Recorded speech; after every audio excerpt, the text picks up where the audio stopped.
সকলোকে সুপ্ৰভাত জনাই নতুন এটা ভিডিঅ'লৈ আপোনালোক সকলোকে স্বাগতম জনাইছো। আশা কৰিছো নিশ্চয় আপোনালোক সকলো ভালে আছে, ভালে থাকক, ভালে থকাটো বিচাৰো। আজি হৈছে 23 ফেব্ৰুৱাৰী। আজি ৰাতিপুৱাৰ কেইটামান গুৰুত্বপূৰ্ণ খবৰ আপোনালোকলৈ লৈ আহিছো। আপোনালোকে এই ভিডিঅ'টো শেষৰলৈকে চাব বুলি আশা কৰিছো। খবৰবোৰ এনেকুৱা যেনেদৰে যি অংগনবাদী কৰ্মী সহায়িকাসকলক 2 লাখ টকাকৈ এনেদৰে এককালীন দিয়া কথা আছিলে, কি হ'ল কি নাই হোৱা, তেওঁলোকৰ মাননি বৃদ্ধিৰ প্ৰসংগ কেনেদৰে উল্লেখ কৰিছে, আৰু ইয়াৰ লগতে 26 যেহেতু নিৰ্বাচন আহি আছে, নিৰ্বাচনৰ প্ৰাক্ষণত এতিয়া শাসক বিৰোধীৰ মাজত কেনেদৰে তেওঁলোকৰ সেইখিনি যুদ্ধ চলিছে, এইখিনি কেনেদৰে কি কথা আলোচনা হৈছে, কটাক্ষ কৰিছে, আৰু লগতে যি মিত্ৰতা প্ৰসংগত কি হ'ল, এই সকলোখিনি কথা, আৰু লগতে PM কিষাণৰ টকা আপোনালোকৰ 22 নম্বৰ কিস্তি কেতিয়ালৈ কি হ'ব, আপোনালোকে শেষলৈকে চাব। সকলোখিনি কথা আপোনালোকক জনাই আছো। শেষত আপোনালোকৰ মতামত কমেণ্টৰ জৰিয়তে জনাবলৈ নাপাহৰিব। আৰু এইখিনিতে আপোনালোকক এটা অনুৰোধ কৰিম, চেনেলটোলৈ যদি আপোনালোক নতুনকৈ আহিছে, চেনেলটো ছাবস্ক্ৰাইব কৰাৰ লগতে কাষতে থকা বেল আইকনটো প্ৰেছ কৰি অল কৰি থব, যাতে নতুন এটা ভিডিঅ' দিয়াৰ লগে লগে আপোনালোকে আগতীয়াকৈ চাবলৈ পায়। যদি ভিডিঅ'টো চাই ভাল পায়, লাইক এটা কৰি দিব আৰু শ্বেয়াৰ কৰি দিব বুলি আশা কৰিলোঁ। প্ৰথমটো খবৰ হৈছে, পাকিস্তানৰ লগত সম্পৰ্ক থকা নেতৃত্বৰ লগত আমি কাম কৰিব নোৱাৰোঁ। ডক্টৰ ৰঞ্জু বৰুৱাই তেনেদৰে কৈছে, হয় পাকিস্তানৰ লগত যাৰ সম্পৰ্ক আছে, সম্পৰ্ক থকা নেতৃত্বৰ লগত আমি কাম কৰিব নোৱাৰোঁ বুলি তেনেদৰে জনাইছে ডক্টৰ ৰঞ্জু বৰুৱাই। নেক্সটটো খবৰ হৈছে, লাচিতৰ দিনটো অসমীয়াই আত্মসমৰ্পণ কৰা নাছিল, লাচিতৰ দিনতো আত্মসমৰ্পণ কৰা নাছিল, আৰু আজিও অসমে আত্মসমৰ্পণ নকৰে। এনেদৰে মাননীয় মুখ্যমন্ত্ৰী মহোদয়ে মন্তব্য ৰাখিছে যে লাচিতৰ দিনতো অসমীয়া আত্মসমৰ্পণ কৰা নাছিল, আৰু এতিয়া আজিৰ দিনতো অসমে কেতিয়াও আত্মসমৰ্পণ নকৰে বুলি কৈছে। কি প্ৰসংগত কৈছে সেইখিনি বিশেষ বহলাই থকাৰ প্ৰয়োজন নাই, আপোনালোকে সেইখিনি নিশ্চয় গম পাইছে। নেক্সট খবৰ হৈছে, ভূপেন বৰাক হৰুৱাব নোৱাৰিলে ৰাজপথত আঁঠুকাঢ়ি ৰাজনীতি ত্যাগ কৰিম।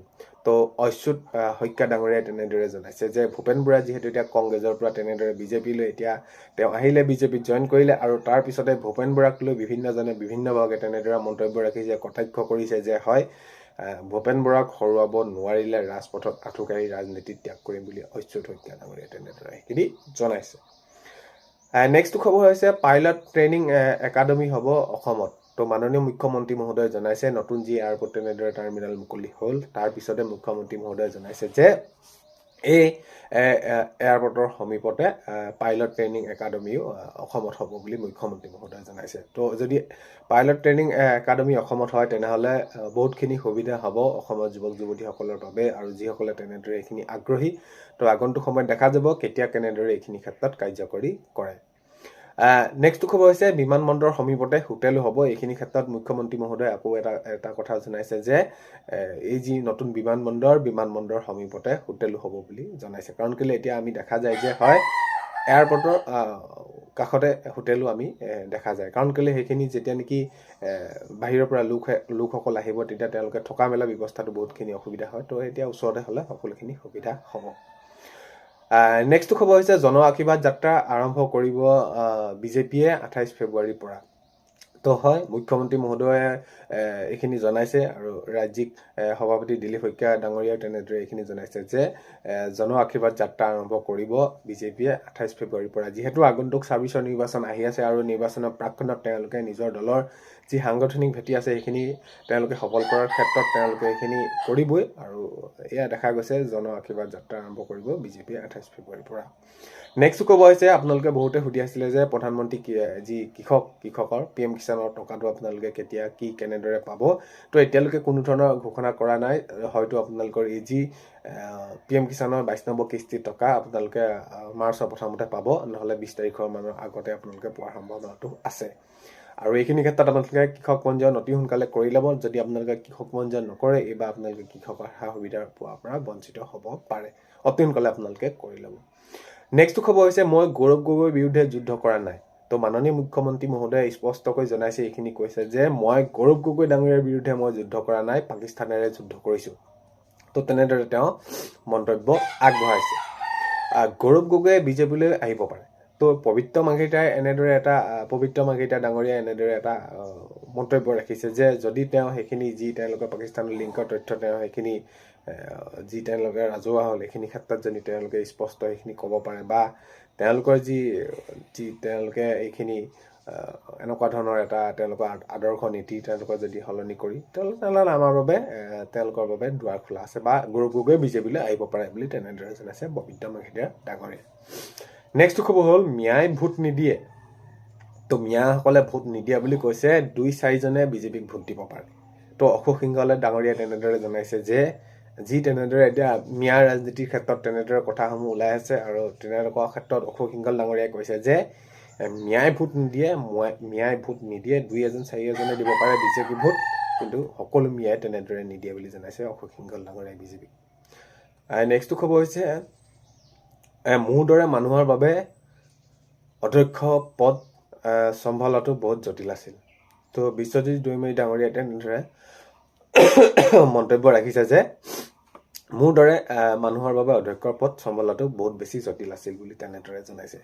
তো বিশ্বজিৎ দৈমাৰী ডাঙৰীয়াই তেনেদৰে মন্তব্য ৰাখিছে। নেক্সটটো খবৰ হৈছে কংগ্ৰেছৰে মিত্ৰতা সন্দৰ্ভত অপেক্ষাত ৰাইজৰ দলৰ সভাপতি অখিল গগৈ।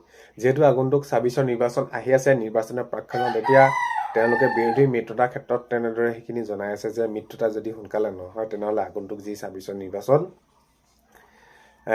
নিৰ্বাচনত কিন্তু আমি বিজেপিক পৰাস্ত কৰাটো অসম্ভৱ হ'ব। চ' সেইবাবে মিত্ৰতা হ'ব লাগে। আৰু এই মিত্ৰতাৰ সন্দৰ্ভত এতিয়ালৈকে যিমানখিনি যেনেদৰে হৈ আছে কাম কাজ বা আগবঢ়া নাই, এইখিনি ক্ষেত্ৰক লৈ ৰাইজৰ দলৰ অখিল গগৈ ডাঙৰীয়াই জনাইছে যে মিত্ৰতাৰ বাবে অপেক্ষা কৰি আছো বুলি তেনেদৰে সেইখিনি জনাইছে। নেক্সটটো খবৰ হৈছে ভূপেন বৰাক অন্তৰৰ পৰা উলিয়াই দিছো। ভূপেন বৰা ডাঙৰীয়াক অন্তৰৰ পৰা উলিয়াই দিছো বুলি তেনেদৰে সেইখিনি অখিল গগৈ ডাঙৰীয়াই তেনেদৰে মন্তব্য ৰাখিছে। তো যি তেনেদৰে আছিলে কিন্তু ব্যক্তি হিচাপে তেওঁৰ লগত সেইখিনি সম্পৰ্ক থাকিব, কিন্তু এই যি ভূপেন বৰাক অন্তৰৰ পৰা উলিয়াই দিছো বুলি কৈছে। তেওঁ যি নীতি আদৰ্শটো মোৰ ইমান ভাল নালাগিল বুলি তেনেদৰে অখিল গগৈ ডাঙৰীয়াই নেক্সট তেনেদৰে এইখিনি কৈছে।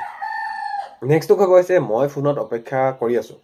তো অখিল গগৈ ডাঙৰীয়াই কৈছে যে যি মিত্ৰতা 26ৰ বাবে এইখিনি তেওঁলোকে মিত্ৰতা কংগ্ৰেছৰ সৈতে কৰা কথা আছে আৰু গৌৰৱ গগৈ ডাঙৰীয়া ফোনৰ বাবে অপেক্ষা কৰি আছো বুলি অখিল গগৈ ডাঙৰীয়াই তেনেদৰে মন্তব্য কৰিছে। আৰু মই দুটাকো ফোন লৈ আছো এনেদৰে সেইখিনি তেওঁ জনাইছে, মন্তব্য ৰাখিছে। নেক্সটটো খবৰ হৈছে মুখ্যমন্ত্ৰী সমান টেঙৰ কোনো নাই। অখিল গগৈ ডাঙৰীয়াই তেনেদৰে মাননীয় মুখ্যমন্ত্ৰী মহোদয়ক কটাক্ষ কৰিছে বা তেনেদৰে মুখ্যমন্ত্ৰী মহোদয়ৰ বিৰুদ্ধে কৈছে যে মুখ্যমন্ত্ৰী সমান টেঙৰ কোনো নাই বুলি তেনেদৰে এইখিনি জনাইছে। নেক্সটটো খবৰ হৈছে অংগনবাদী কৰ্মী সহায়িকাসকলৰ যি এককালীন সাহায্য দিয়াৰ কথা আছিলে, এতিয়ালৈকে কোনো ধৰণৰ এটা ভাল পদক্ষেপ লোৱা নাই। কেতিয়া দিব, কি কৰিব, কিন্তু তেওঁলোকক সেইখিনি দিব লাগিছিলে। আৰু যি মাননি বৃদ্ধি যিমান কৰিলে তাৰ এইখিনি আৰু দুগুণ হ'ব লাগে, 20,000কৈ হ'ব লাগে বুলি অখিল গগৈ ডাঙৰীয়াই তেনেদৰে সেইখিনি মন্তব্য আগবঢ়াইছে। কাৰণ কেলে এতিয়া তেওঁলোকক যিখিনি টকা দিয়ে সেই টকাৰে কেতিয়াও তেওঁলোকৰ সমস্যা সমাধান নহয়। মুঠৰ ওপৰত 20,000 হ'ব লাগে।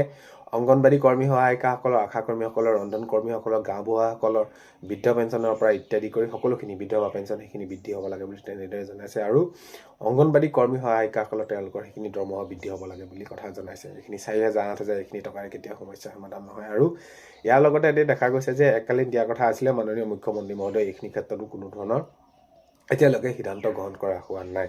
তো এতিয়াতো যিহেতু অধিসূচনা জাৰি কৰিব, তাৰ আগতে যদি এইখিনি ব্যৱস্থা নকৰে তেনেহ'লে এই যি এককালীন দিয়াৰ কথা আছিলে কোনো ধৰণৰ তেনেদৰে বাবে তেওঁলোকৰ বাবে এটা ভাল খবৰ নোলাব। তো দেখা যাওক কি হয় আগন্তুক সময়ত। মুঠৰ ওপৰত তেওঁলোকক এককালীনটো দিব লাগে, তেতিয়া আপোনালোকৰ বাবে বহুতখিনি সুবিধা হয়। তো আজি 23 ফেব্ৰুৱাৰী ৰাতিপুৱা খবৰ এইকেইটা আপোনালোকক জনালো। ভিডিঅ'টো আপোনালোকে শেষলৈকে চোৱাৰ বাবে বহুতেই বেছি ধন্যবাদ।